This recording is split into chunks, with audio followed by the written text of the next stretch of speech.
Всем привет! Меня зовут Яна, я нахожусь в Ташкенте, это столица Узбекистана.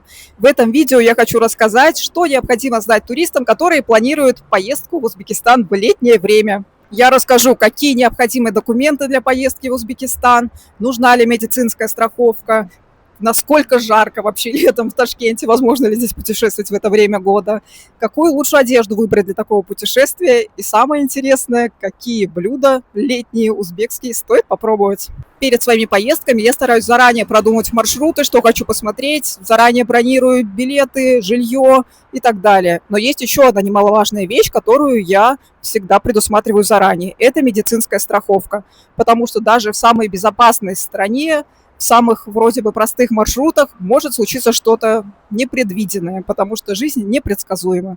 Сейчас я пользуюсь страховкой от Safety Wings. И немного позже я расскажу, почему я выбрала именно ее. Совместим полезный выпуск с посещением древнего красивого базара Чорсу, а чуть позже вечером отправимся смотреть современный Ташкент в Ташкент-Сити.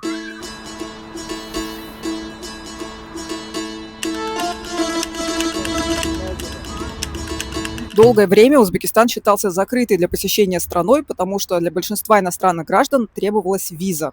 И получить эту визу было не так просто. Требовалось письменное приглашение от аккредитованной турфирмы, либо от родственников, и плюс нужно было получить одобрение, проверку в МИД Узбекистана. Также туристы были обязаны строго соблюдать сроки пребывания, декларировать на въезде валюту, технику, сохранять все чеки из гостиниц, что тоже делало пребывание в Узбекистане достаточно проблематичным. В конце 2016 года в Узбекистане начались масштабные реформы, в том числе в сфере туризма. Была отменена эта бумажная волокита, приглашение. Также для десятков стран были отменены визы, упрощена регистрация, поэтому сейчас в Узбекистане бум туризма. Только за первую половину 2026 года Узбекистан уже посетили 7 миллионов 750 тысяч туристов, что на 22,6% выше, чем за тот же период за прошлый год. Поэтому туризм в Узбекистане растет, развивается и становится все более популярным. Для того, чтобы приехать в Узбекистан, если не требуется виза, достаточно всего лишь загранпаспорта, который будет действителен еще полгода после окончания пребывания в Узбекистане. В принципе, так работает и в других странах тоже. При этом сроки безвизового пребывания, в зависимости от страны гражданства, от 30 до 60 дней. После прибытия в Узбекистан в течение 3 рабочих дней иностранцам необходимо сделать регистрацию. При этом для граждан некоторых стран СНГ, например, Россия и Киргизия, регистрацию можно сделать в течение 15 рабочих дней, а для граждан Казахстана можно регистрироваться 30 дней. День въезда на территорию Узбекистана не считается, также не считаются и праздничные, и выходные дни, то есть только рабочие дни. Также, если вы останавливаетесь в гостинице либо в хостеле, то регистрацию вам делают там автоматически. А если вы останавливаетесь у родственников, то собственник жилья должен зарегистрировать вас сам через портал, это можно сделать онлайн, либо обратиться в органы МВД в паспортный стол. Справку о регистрации необходимо хранить до выезда из страны, потому что вас могут проверить это на границе. И также, если есть нарушения в этой регистрации, либо вообще не сделана регистрация, либо не соблюдены сроки, то есть есть пробелы, то могут выписать административный штраф. Поэтому будьте с этим внимательны.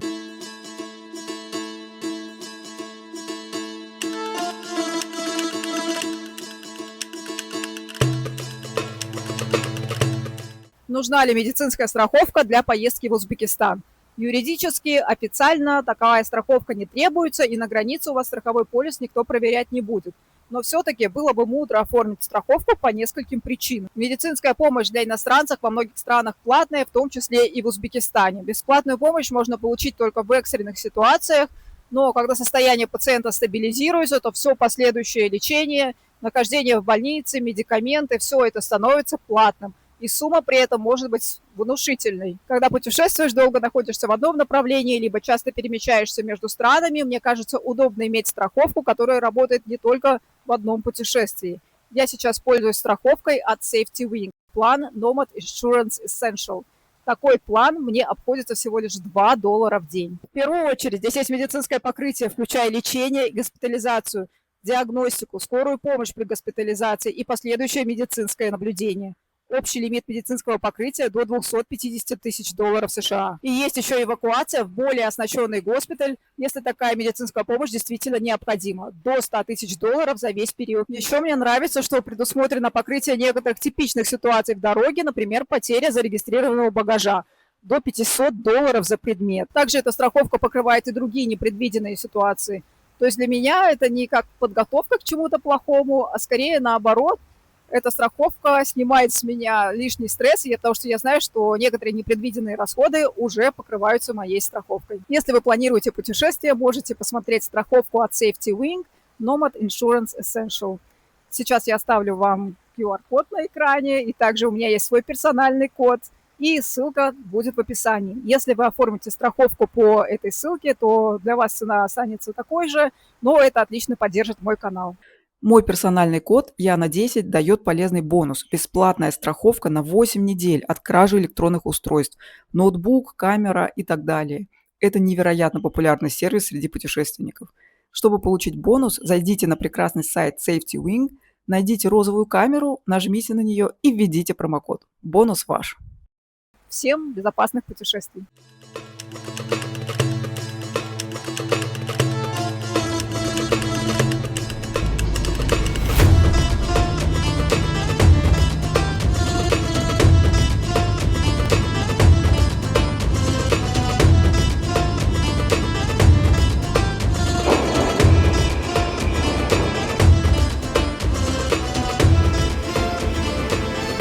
Насколько в Ташкенте жарко летом, насколько вообще целесообразно сюда приезжать в это время года. Скажу, что здесь действительно жарко, средняя температура летом 38-42 градуса, но бывает и выше. Ночью температура часто опускается до 20-25, поэтому можно комфортно достаточно гулять утром либо вечером. Но когда температура ночью не опускается ниже 30 градусов, вот тогда начинаются настоящие проблемы, потому что город вообще не остывает, все камни раскаляются. И вот в такие дни я бы вообще не рекомендовала выходить куда-либо днем, потому что это прям действительно опасно для здоровья. Климат в Узбекистане резко континентальный, сухой. Летом здесь жарко действительно, но этот жар, зной, он не влажный. То есть, например, если вы были где-то на море, то там чаще всего из-за влажности становится воздух густым, и им прям тяжело дышать. Здесь дышать все-таки легче, и такая температура высокая переносится проще, чем если бы это было во влажном климате. Но все равно, когда становится слишком жарко, то как будто бы испаряется кислород из этого воздуха, и становится тоже вот как-то сухо, и как будто все равно дышать нечем. Как будто бы воздух пустой и не насыщает. И еще, когда очень жарко, то часто хочется спать. Потому что, опять же, мне кажется, из-за недостатка кислорода. Поэтому, если есть возможность отдохнуть, пойти домой днем, поспать в отеле где-то, то это будет самый лучший способ восстановиться и провести время, чтобы жара так сильно не повлияла на вас. Посещать туристические места днем под открытым солнцем не рекомендуется, потому что это действительно может быть опасно для здоровья. Можно получить тепловой либо солнечный удар, и это испортит ваше дальнейшее времяпрепровождение в Узбекистане. Что делать тогда днем? Можно посещать различные музеи, которых здесь много, они достаточно интересные, современные есть. Можно исследовать ташкентское метро. Это полноценная достопримечательность, туда водят туры, там очень много иностранцев всегда, там действительно есть на что посмотреть. Либо просто провести время в торговом центре, в отеле, либо в тенистых парках. Такой здесь тоже есть. А уже пойти смотреть достопримечательности, когда солнце спадет, когда не будет сильной жары, и тогда вы полностью насладитесь этим прекрасным местом. Это настоящая достопримечательность здесь, памятник архитектуры XVI века. Очень красивый шрифт. Этот памятник открыт для посещения, вход туда платный. Можно пойти и посмотреть, что там происходит внутри. А я возвращаюсь на базар Чорсу, потому что у меня в планах приобрести некоторые вещи.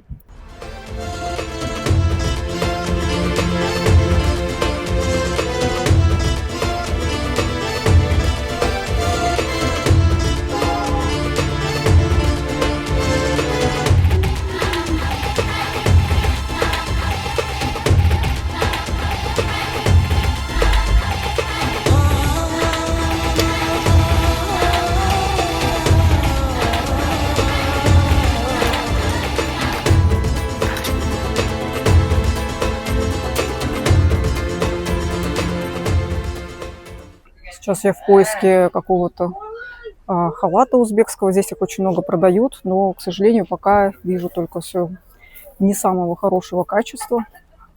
В основном полиэстер. Здравствуйте.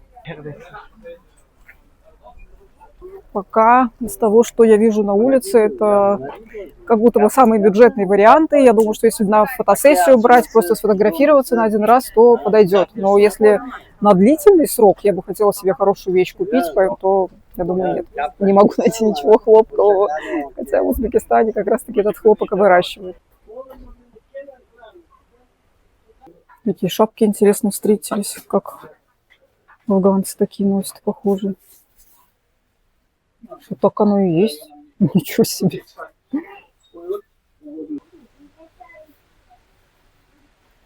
Сумочки какие расписные. Очень симпатичные. Очень красивые сувениры. И вот это вот традиционная вышивка узбекская. Тоже красиво очень. Что-то очень праздничное, нарядное. Кажется, не получается у меня найти то, что я хотела.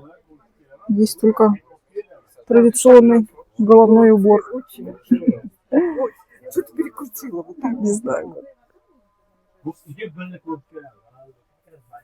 Есть еще вот такая.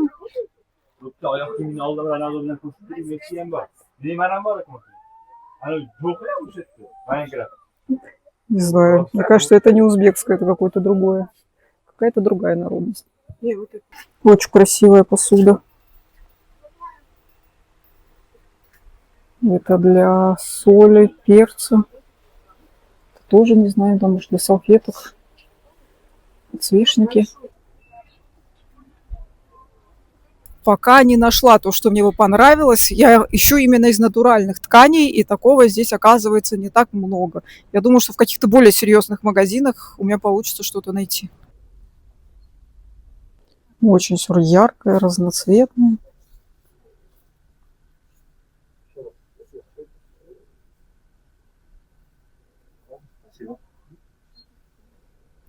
Есть более зимние варианты, чапанчики. Перевоплощаюсь в узбекскую принцессу.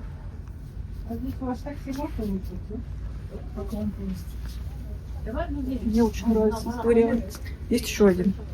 Второй вариант. Более короткая рубашечка. То есть, прикинь, да. Можно с пояском. А, там даже есть вставки для пояса. Ну ладно,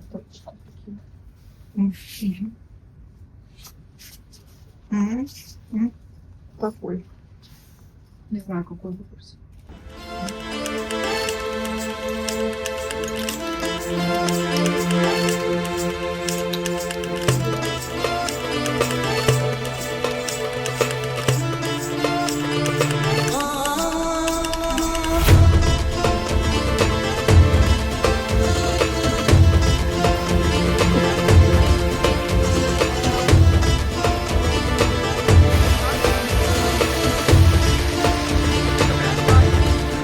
Обновила я свой внешний вид, переодеваясь в узбекскую принцессу, но мне нужно невидимку купить для волос, чтобы закрепить тюбетейку, потому что она прям неплотно держится, снятает.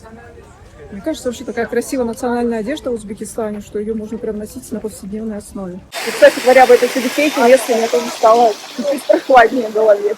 Это работает примерно как у кукол.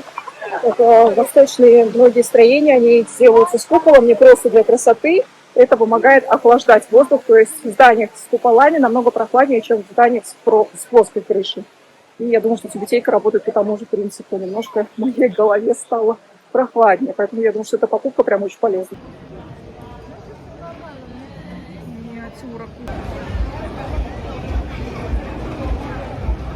Какой лучше выбрать одежду для путешествия в Ташкент в летнее время? Здесь будет очень жарко и очень много открытого солнца.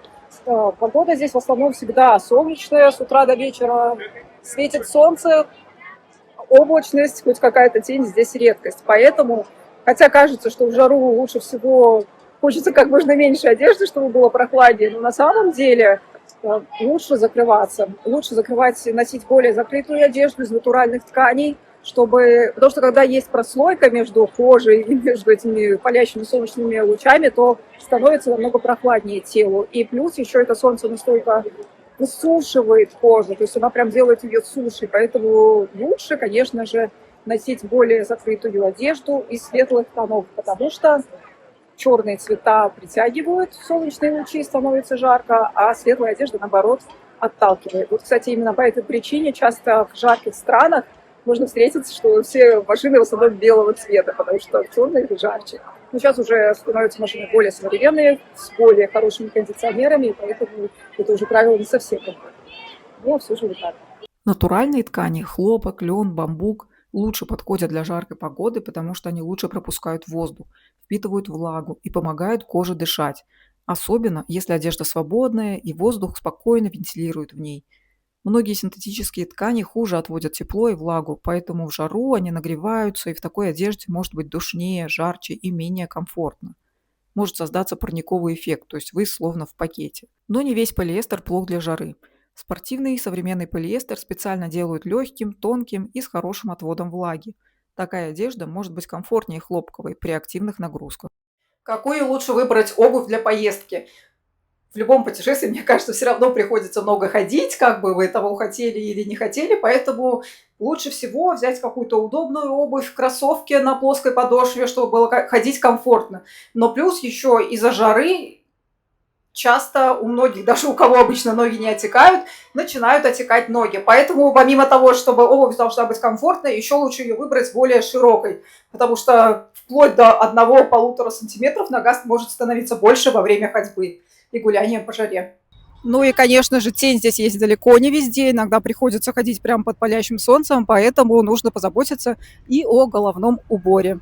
Можно взять с собой какую-то шляпу, панаму с широкими полями, либо взять тюбетейку, от которой я в восторге. Потому что я действительно, у меня такое чувство, что я хожу все время в тени.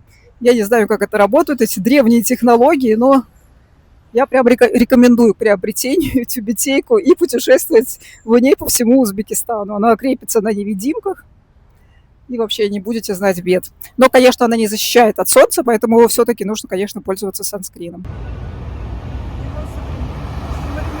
Когда солнце уже садится, заходит, то становится намного прохладнее, и уже можно носить вообще что хотите. Опять же, это просто моя рекомендация, просто для того, чтобы вам, вашей коже было комфортнее. Кстати, сейчас я ходила в этом халате, и у меня там, видимо, запуталась оса, и она меня укусила вообще. Непредвиденная ситуация. Вот все, что угодно может произойти в путешествии.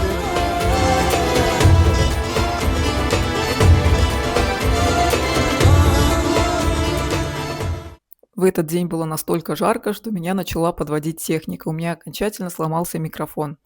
Поэтому буду рассказывать закадровым голосом, что происходило дальше. Дальше мы отправились на знаменитый так называемый обжорный ряд на базаре Чурсу.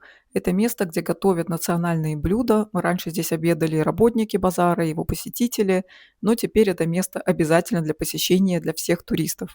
Здесь очень шумно, многолюдно, смешались различные ароматы вкусной и готовой еды. Также здесь есть местная достопримечательность. Это женщина, которая готовит ханум. Это блюдо, тесто с картошкой, приготовленное на пару в томатном соусе. У нее очень много подписчиков в Инстаграме, и к ней обычно всегда стоит очередь. Женщина действительно очень харизматичная, знает, что все ее снимают и держит себя как настоящая звезда. Узбекская традиционная кухня очень вкусная, но чаще всего блюда готовятся с большим количеством масла и жира, а потому могут представлять опасность для организма в летнее время, потому что жирная пища сложнее усваивается в жаркую погоду. Вечером, когда ваша туристическая программа на день закончена, есть можно все, что душе угодно, особенно если вы находитесь в помещении с кондиционером. В обеденное время, когда вы, скорее всего, нагулялись по достопримечательностям и после обеда собираетесь продолжить исследовать город под высокой температурой, можно попробовать менее жирные блюда. Например, шашлык. Мясо предварительно маринуется и обжаривается на углях в собственном соку. Оно получается мягким и тает во рту. Также благодаря маринаду переваривается такое мясо без особых трудностей. На палочку шашлыка для сочности добавляют кусочки жира, которые можно оставить на тарелке. Также к узбекскому шашлыку всегда подается маринованный лук, который отлично дополняет вкус мяса и также помогает усваивать пищу. В Узбекистане в жару принято пить горячий зеленый чай, потому что когда снаружи и внутри одинаково жарко, высокие температуры переносятся легче, по крайней мере так говорят. Также от горячего чая тело начинает обильно потеть, а пот, как известно, охлаждает тело. Это древний местный лайфхак, который стоит попробовать хотя бы раз. Но по моим наблюдениям, большинство людей, в том числе и местных, все-таки пьют холодные напитки. К менее жирным блюдам я также отнесу манты, готовятся на пару. Внутрь для сочности добавляется жир, но его не так много. Еще одно необычное блюдо – это нарын. Это тонкая нарезанная лапша с мясом, которую едят холодной. Часто для нарына используют мясо конины. Если хочется попробовать что-то необычное, то это отличный вариант. Нарын подают либо холодным, либо добавляют теплый бульон. Обязательно летом стоит попробовать местные фрукты. Персики, виноград, дыни, арбузы. Из-за обилия солнца фрукты в Узбекистане вырастают очень сладкими и сочными. И лето – самое подходящее время, чтобы их попробовать. В Узбекистане и, насколько мне известно, в других странах Центральной Азии принято есть соленые кисломолочные продукты. Делается это потому, что соль, во-первых, помогает сохранить все продукты свежими, потому что как еще хранить молоко в такую погоду? И второе, соль помогает сохранить воду внутри организма, потому что когда обильно потеешь, ты теряешь воду, и бывает, что пьешь воду и все равно не можешь насытиться, то есть как бы жажда никуда не девается, потому что ты теряешь и, во-первых, и воду, во-вторых, минералы, соли, и именно соленые напитки, закуски помогут справляться с этой жарой. Что я хочу рассказать про мои любимые кисломолочные соленые продукты, которые стоит попробовать. Первое – это курт. Курт – это такой, как соленый сушеный сыр. Он твердый, тоже он не портится очень долго, продается он там, в примерно таких вакуумных упаковках, можно удобно взять с собой. Я вообще его держу всегда рядом, это мой любимый перекус в Ташкенте. В нем и белок содержится, и также он действительно помогает прийти немножко в чувство, когда очень хочется пить и очень жарко. Второе – это айран. Айран – это тоже такой напиток соленый. Он сделан на основе, насколько мне известно, сузьмы. Это тоже соленый, как бы творог, или как-то по-другому она называется официально, эта субстанция. То есть это вот такая вот белая жидкость. Есть газированный, есть негазированный. Он очень вкусный. Очень бодрит. Следующее, что хочу показать, это блюдо называется гуджа. Его подают в ресторанах часто, в кафе. И также можно купить как бутылку в магазине. Есть маленькие бутылки, то есть можно прям взять и устроить полноценный перекус. Это тоже на основе вот кисломолочного бульона. Здесь зерна кукурузы и зерна пшеницы.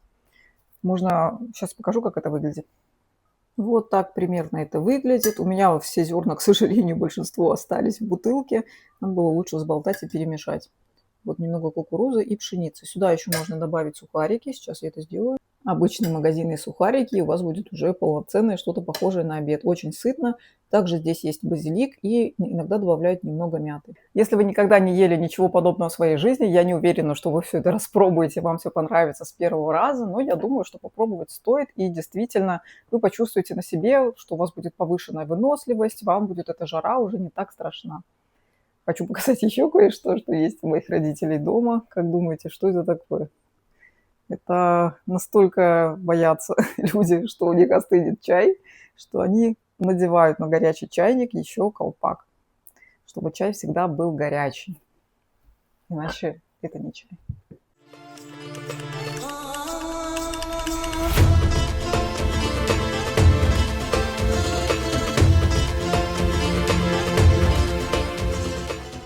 Ташкент – это не только древняя история и богатая культура. Город стремительно развивается и растет. Яркий пример современного города – Ташкент-Сити. Это парк с бизнес-центрами, отелями мировых брендов. Также люди приходят сюда погулять вечером, особенно в пятницу, субботу и воскресенье, потому что здесь проходят шоу «Танцующие фонтаны». Также здесь есть отличный торговый центр со многими зарубежными брендами, современными ресторанами и прочим. В парке можно хорошо провести время, здесь есть развлечения для детей и много мест, где можно красиво сфотографироваться.